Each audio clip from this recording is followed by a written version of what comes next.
زندگی اگر آپ بامقصد گزارنا چاہتے ہیں اور جنت چاہنا چاہتے ہیں تو اللہ تعالیٰ نے ایک طریقہ کار رکھ دیا ہے بیعت کا.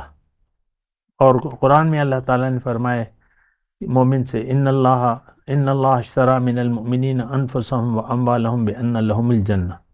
اللہ تعالیٰ نے مومنوں سے ان کی مال و جان کا سودا کر لیا ہے، خرید لیا ہے. اشترا عوض میں کیا ہے؟ جنت. بان لهم الجنہ. تو یہ بیعت کی حقیقت ہے. جنت چاہیے تو اللہ سے بیعت کرنی ہوگی، انسان سے نہیں. اللہ اکبر اللہ اکبر اللہ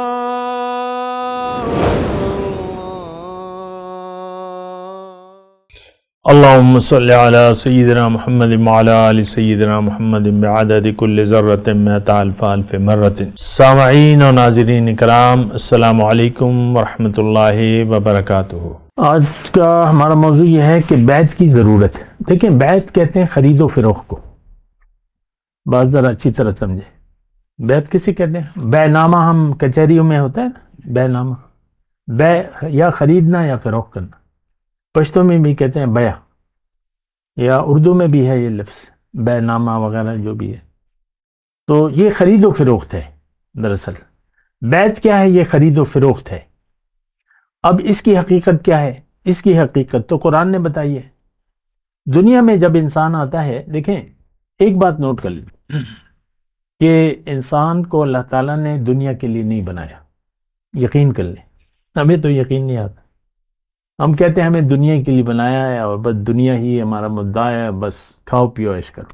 آپ دیکھ لیں ہماری تمام جو سوچ ہے، خیال ہے.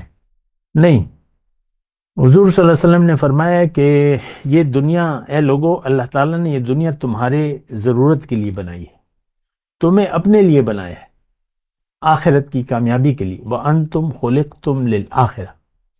کیونکہ زندگی یہ نہیں ہے، اور زندگی موت کے بعد شروع ہوگی. یہ تو ایک ایسا ہے کہ جیسے کہ ایک گاڑی میں ہم بیٹھے ہیں اور سفر ہو رہا ہے. گاڑی میں بیٹھ کر سفر کرنا ضرورت ہوتی ہے، اصل تو منزل تک پہنچنا ہوتا ہے. آسان بات ہے. مطلب میں مردان میں ہوں، پنڈی میں میرا کام ہے یا لاہور میں کام ہے، تو میں جس گاڑی میں بیٹھتا ہوں، بس میں، گاڑی میں، جو بھی، تو یہ میری ضرورت ہے. اصل تو منزل تک پہنچنا ہے.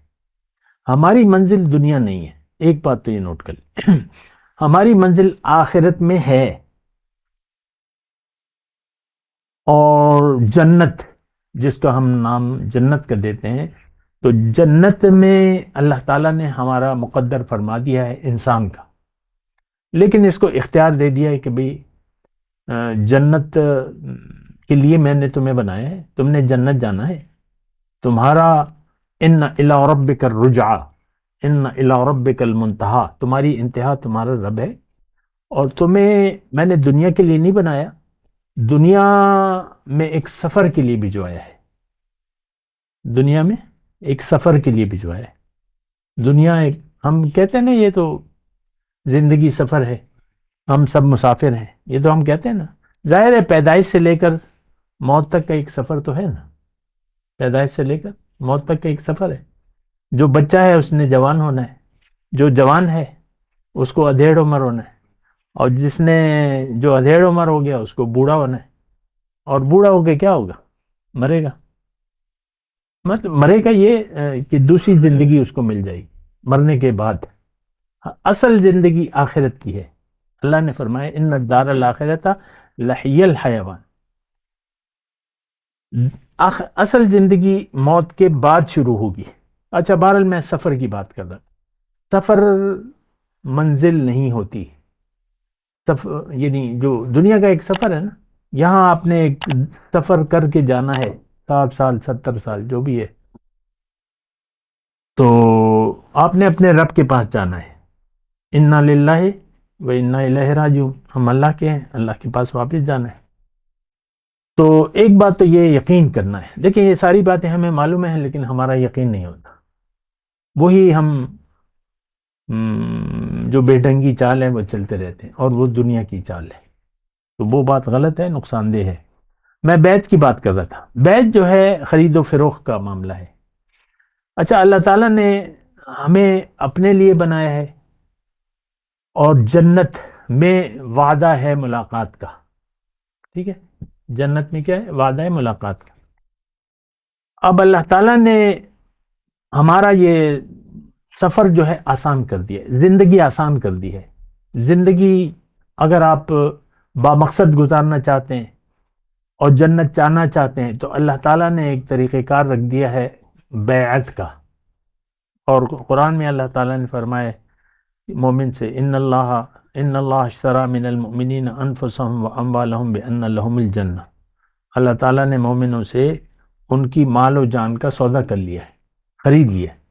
اشترا عوض میں کیا ہے؟ جنت. بان لهم الجنہ. تو یہ بیعت کی حقیقت ہے. جنت چاہیے تو اللہ سے بیعت کرنی ہوگی، انسان سے نہیں. اللہ سے ایک وعدہ کرنا ہوگا مال و جان کا. کیا وعدہ؟ کہ اللہ تعالیٰ یہ مال و جان تو تیرا ہے اور اس کو میں اپنی مرضی سے نہیں، تیری مرضی سے استعمال کروں گا. یہ بیعت کی حقیقت ہے. میں مالک نہیں ہوں، میں غلام ہوں، میں امانت دار ہوں. تو تو نے مجھے آفر کی ہے. آفر آپ اللہ نے کی ہے نا. ان اللہ اشترا، اللہ نے خرید لیے ہیں.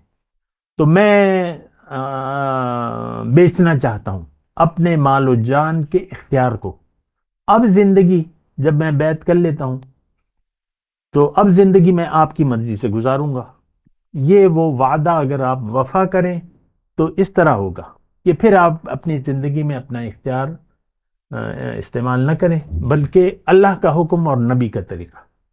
مختصر بات. تو یہ طریقہ کار ہے.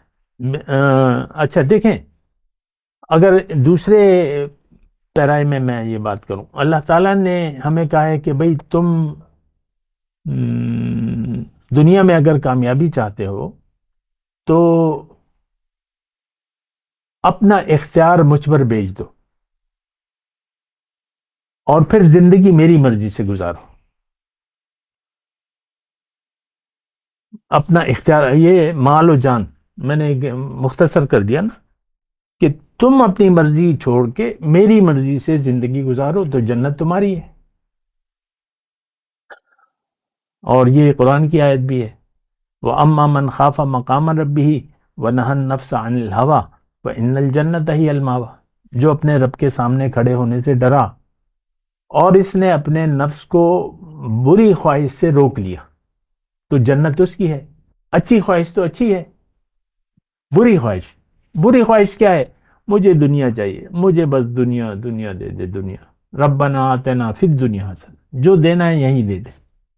ہماری تو زندگی ایسے ہی گزار دے گی، دنیا کے لیے گزار دیں بھارت. تو بیعت یہ حقیقت ہے.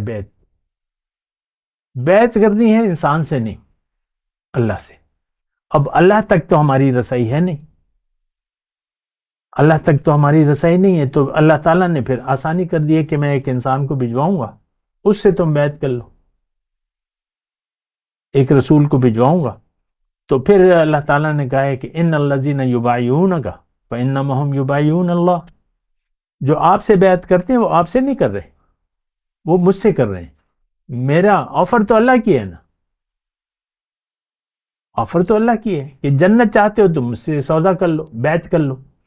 تو پھر رسول کا نمائندہ ہماری تو پہنچ، یعنی وہ ڈائریکٹ معاملہ تو ہے نہیں کہ آپ مسجد میں بیٹھ جائیں اور اللہ سے ہو جائیں اور مخاطب ہو جائیں. بعض لوگ کہتے ہیں نا ہمیں کسی وسیلے کی اور کسی اس کی ضرورت نہیں ہے، یہ ایسی دھوکہ فراڈ ہے. وہ ٹھیک ہے، جو بھی کہتے ہیں ٹھیک ہے یا غلط، لیکن لوگ کہتے ہیں بیعت کرنی ہے اللہ سے، اللہ کے رسول سے. ظاہر ہے کہ یہ بیعت کی ایک لمبی تاریخ ہے، لیکن یہ ہے کہ بیعت کی پھر مختلف اقسام بھی ہیں. لیکن میں جو کہہ رہا ہوں وہ بیعت اصلاح ہے اور جنت کا ایک سودا ہے. جنت کا پہلے جو مدینے سے جو 6 لوگ آئے تھے پہلے سال، پھر بیعت عقبہ اولا، بیعت عقبہ ثانیہ، پھر 72 لوگ آئے تھے تقریباً مدینے کے، تو انہوں نے بیعت کی تھی.